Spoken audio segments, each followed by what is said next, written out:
NBA season is over, so it's time to give out these awards. Now, we've had a lot of finalists this year, and the NBA is actually having their own award show tomorrow. So what I figured I'd do on Here's the Deal is I have my own little award show, give out my bearded awards, and I'll tell you who I think should win it tomorrow and who I ultimately is my deciding winner of the thing. So I'm going to give you the 3 finalists that you guys will see tomorrow if you catch the show, and then I'm going to give you a couple bullet points about them. So without any further ado, let's get it started. So first, I'm going to start out with Rookie of the Year. So this was a big Rookie of the Year campaign, and we got 3 finalists. So first, I'm going to start out with Malcolm Brogdon. Malcolm Brogdon from the Milwaukee Bucks, second-round pick. He averaged 10 points and 4 assists this year, and he was first among all rookies in steals or assists, and that's some nice things to know about him.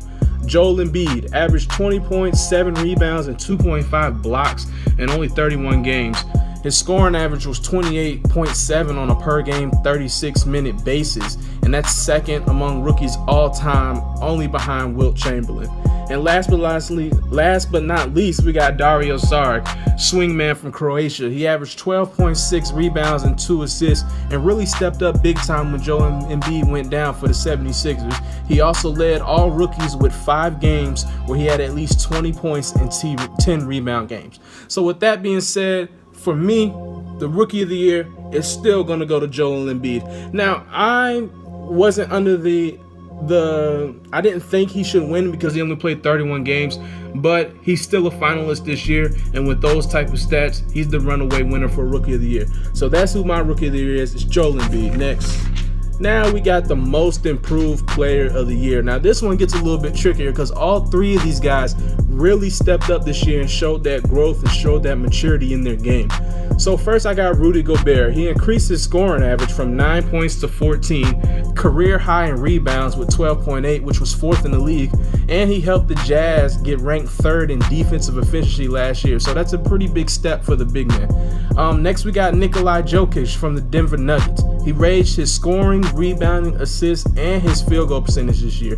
He averaged 16 points, 9 rebounds, 4.9 assists while getting 6 triple-doubles this year. So that's pretty impressive for a big man. And he, like I said, he was one of the best big men this year. He got his own little nickname, so it was good seeing him really step up this year. Last but not least, we got Giannis Antetokounmpo, 5th player in NBA history to lead his team in points, rebounds, assists, blocks, and steals. Real LeBronish this year. Also, he increased his production in points, rebounds, assists, blocks, steals, field goal percentage. Almost led the Bucks to a first-round upset of the Raptors, which is very, very impressive. So with that being said, between Rudy Gobert, Nikola Jokic, and Giannis Antetokounmpo, my winner for Most Improved Player of the Year is Giannis Antetokounmpo. Next, we got the 6th Man of the Year award. Got some 3 excellent guys that come off the bench and really provide a lot for their team. So let's get it going. First, we got Andre Iguodala from the championship Golden State Warriors. He averaged only 7 points a game this year, but he posted his highest player efficiency rating, 14.4, since coming to Golden State. And he was pivotal off the bench in Game 5, posting 20 points in the closeout game against the Cleveland Cavaliers. So Andre Iguodala had a great season once again. Next, we got Eric Gordon, who averaged 16.3 points off the bench, which was 2nd in the NBA. He made 246 three-pointers this season, which was 4th in the league, and that's just off the bench, so that's really impressive for him. Eric Gordon also raised his stats from an injury-riddled guard to a prolific shooter. He also won a three-point contest, so Eric Gordon definitely stepped up big this year coming off the bench. Next, we got Lou Williams, averaged an NBA best 17.6 per games off the bench. He made 161 three-pointers this year. Lou Williams was so good this year that there was rumors that he was traded from the Lakers to the Rockets because simply he was winning too many games for the Lakers. So the Lakers had to get rid of him to maintain that lottery position. So with those 3 guys being said, Iggy, Eric Gordon, and Lou Williams, my winner for 6th Man of the Year is Lou Williams. Anybody that gets traded because they winning too much, gotta win that award. Next, Defensive Player of the Year. Now this is one of the tougher ones right here. I got 3 great guys who play excellent defense. So let's just get it going. First, we got Draymond Green. Led the NBA with 2.03 steals and was second in defensive plus or minus at 5.03. He was second in defensive win shares at 5.4. And Green also held his opponents to 44% shooting at the rim, which was third in the NBA. So that was pretty impressive. I know before the season, Draymond Green said his goal this year was to be the defensive player of the year, so he definitely made his case for it. Next, we got Kawhi Leonard. He was sixth in defensive wins at 4.7. He averaged 1.8 steals this year. He also averaged 3.4 deflections a game. Leonard allowed only 40 isolation points this season and only faced 43 isolation plays. So guys are scared to ISO him, and when you do ISO him, 9 times out of 10 you're not scoring. So that's very impressive by him, the reigning 2-time defensive player of the year. Next, we got Rudy Gobert, who's in another category. He led the NBA in defensive win shares at 6.0, defensive plus minus 6.01, and blocks at 2.6. He led the league also in field goal percentage at the rim at 43.9. And as you all know, the Jazz are one of the top defensive teams in the year because of Rudy Gobert. So with that being said, between Draymond, Kawhi, and Rudy Gobert, I picked Draymond Green. For a guy who can guard the 1 all the way to the center position, he led the NBA in steals. It was hard for me not to give him Defensive Player of the Year. Just seeing what he said come to light, just every in and out, every game, guarding whoever it is, that's my Defensive Player of the Year. Next, we got the Coach of the Year award. We've got 3 great candidates coming up for it. First, we got Mike D'Antoni. Now, under Mike D'Antoni, the Rockets posted the 3rd best record in the NBA this year after being an 8th seed last year, so that's pretty impressive. The Rockets also made a record 1,181 three-pointers this season. Anybody who watched any Rocket game knows half the time it's either a 3 or a layup for that team, so that's pretty impressive. They also averaged 115 points a game this year, so Mike D'Antoni, that's a good way to bounce back. You know, he was out of the league for a couple of years after having a couple bad stints with the Lakers and the Knicks, so it was good to see him get back with a team and get his system going again. It was very impressive. Next, we got Greg Popovich, man. What else can you say? He led the Spurs to 60 wins for the 2nd straight season. This is their 20th consecutive playoff appearance, tying Phil Jackson for the most under an NBA coach in NBA history. And then the Spurs also led the NBA in defensive efficiency for the 8th time under Greg Popovich. They lost in the conference finals to the Warriors, mainly because Kawhi got hurt.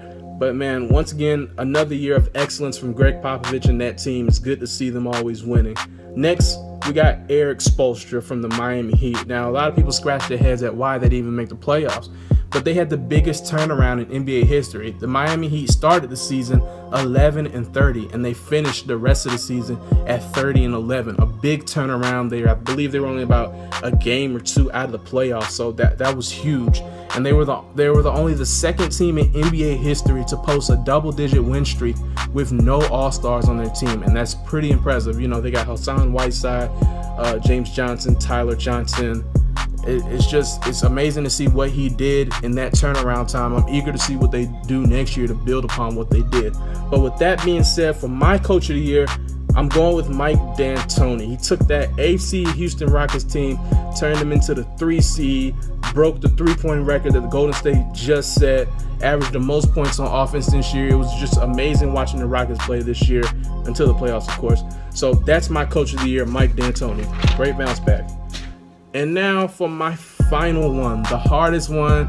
It took me a while to really pick a guy on this because individually, all 3 of these guys were great. So let's just get into it. The Most Valuable Player of the Year award. So first, we got Kawhi Leonard. Averaged 25 points a game, 5 rebounds, and 1.8 steals. He had the best record in player efficiency against the other MVPs altogether. Only NBA player to rank in the top 10 in points, steals, and deflections. So great year for Kawhi Leonard. I'm sad he went out with that injury. I'm eager to see what he does next year. Next, we got James Harden, who averaged 29 points, 11 assists, 8 rebounds, and 1.5 steals. First player in NBA history to score 2,000 points and assist on 2,000 points in NBA history. And he's also had the most points scored or assisted on in NBA history per game, which was 56. So basically, he's responsible for 56 points, whether it be by assist or scoring every single night. Also, he was first in the league in assists and second in points. So James Harden really stepped up his game this year, went to more than that. Not so much just that ball dominant player, but he was actually the point guard for the Houston Rockets this year under Mike D'Antoni. So that's a very impressive year. And last but certainly not least, we got the one-man show, Russell Westbrook, who averaged 31 points a game, 10 rebounds, and 10 assists. He's the second player ever to average a triple-double for a whole season behind Oscar Robertson. He also broke Oscar Robertson's record of most triple-doubles in a season with 43. The record before was 42. He also led the NBA in points, second in assists, and the Thunder's record when Westbrook had a triple-double, 33-9. So basically, he was out there doing it all, and every time he did it all, the Thunder 9 times out of 10 won. So with that being said, this came down to a two-man race for me, and it took me a while to come up with a winner, but my MVP is Russell Westbrook. Why? The thing that separated Russell Westbrook from James Harden for me was one stat. It was PER. Russell led the league in PER with 30 points at 30.70. James Harden was fifth with 27. So that's my MVP. Those are my awards, man. I appreciate you guys coming around for the show. And once again, make sure you stay tuned for the next episode of Here's the Deal. Make sure you go subscribe to my page. Make sure you comment. Let me know what you think. Let me know what I said wrong. Let me know what you think, guys. And I appreciate it. You guys have a good one.